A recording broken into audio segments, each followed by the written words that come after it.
Joseph's brothers go to Egypt. When Jacob learned that there was grain in Egypt, he said to his sons, Why do you just keep looking at each other? He continued, I have heard that there is grain in Egypt. Go down there and buy some for us so that we may live and not die.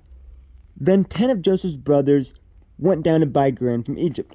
But Jacob did not send Benjamin, Joseph's brother, with the others, because he was afraid that harm might come to him. So Israel's sons were among those who went to buy grain, for there was famine in the land of Canaan also. Now Joseph was the governor of the land, the person who sold grain to all its people. So when Joseph's brothers arrived, they bowed down to him with their faces to the ground.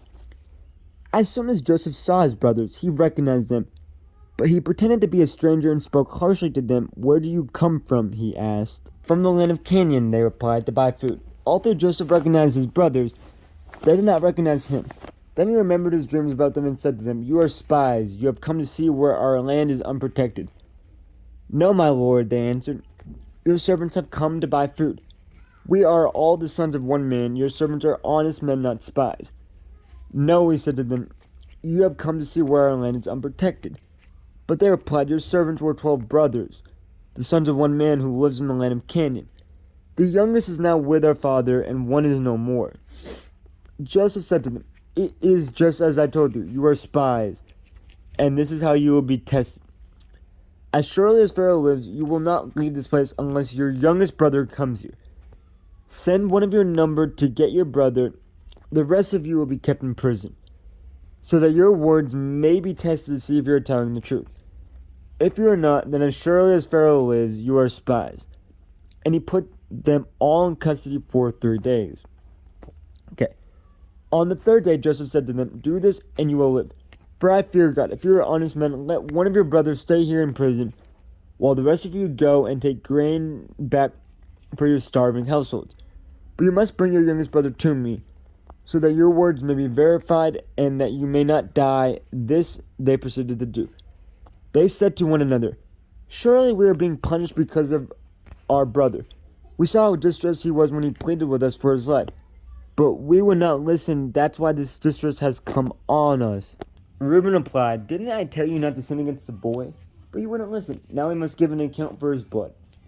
They did not realize that Joseph could understand them, since he was using an interpreter. He turned away from them and began to weep, but then came back and spoke to them again. He had Simon taken from them and bound between their eyes. Joseph gave orders to fill their bags with grain, to put each man's silver back in his sack, and he gave them provisions for their journey. After this was done for them, they loaded their grains on their donkeys and left. At the place where they stopped for the night, one of them opened his sack to get feed for his donkey, and he saw his silver in the mouth of his sack. My silver has been returned, he said to his brothers. Here it is in my sack. Their hearts sank, and they turned to each other trembling and said, What is this that God has done to us? When they came to their father Jacob in the land of Canaan, they told him all that had happened to them. They said, The man who is lord over the land spoke harshly to us and treated us though we were spying on the land. But we said to him, We are honest men. We are not spies. We were 12 brothers, sons of one father. One is no more, and the youngest is now with our father in Canaan.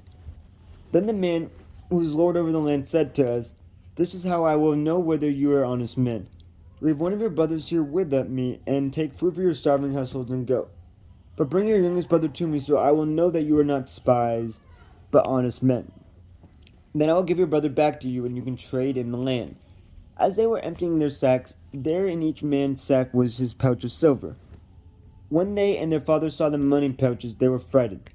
Their fathers, Jacob said to them, You have deprived me of my children. Joseph is no more, and Simon is no more. And now you want to take Benjamin. Everything is against me. Then Reuben said to his father, You may put both of my sons to death if I do not bring him back to you. Entrust him to my care, and I will bring him back. But Jacob said, My son will not go down there with you. His brother is dead, and he is the only one left. If harm comes to him on the journey you are taking, you will bring my gray head down to the grave in sorrow.